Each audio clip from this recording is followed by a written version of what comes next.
nakipagkita ako sa'yo kasi kailangan kitang makausap. Akala niyo ho ba hindi ko kayo namumukaan? Sino nag-utos sa'yo na sampahan ng kaso si Isabel? Kailangan mo sa akin sabihin yung doktor ko bago pa mahuli ang lahat. Anong sinasabi mo mahuli ang lahat? Pulis ka ba? At ang dami mong tanong?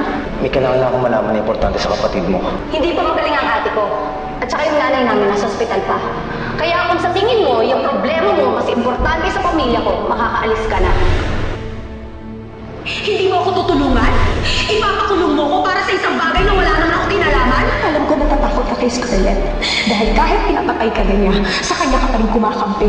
Akala mo baligtas ka na? Hindi! Pero mas matakot ka sa akin dahil mas masama akong kalaban! Anong ginagawa mo sa ate ko? Nurse! Guard! Tulong! May nagugulo rito! Kapag may nangyari ulit na masama sa ate ko, isa kayo sa mga sisisihin ko. Lalo na kayo. Kasama mo sa ospital ang babaeng pumatay sa ate ko.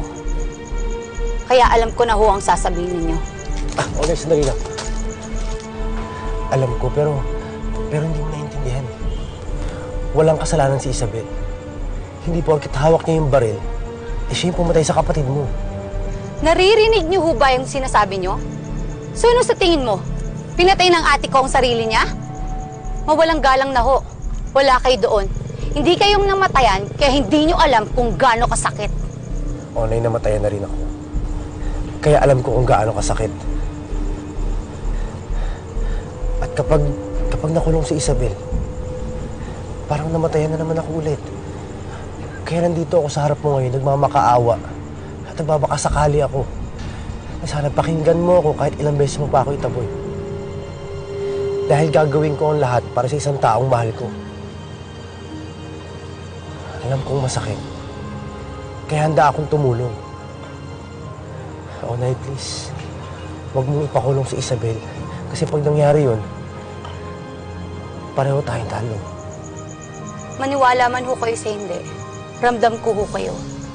Pero hustisya na lang ang meron kami. Kaya hinding-hindi ko na ho yung pagdadamot sa ate ko.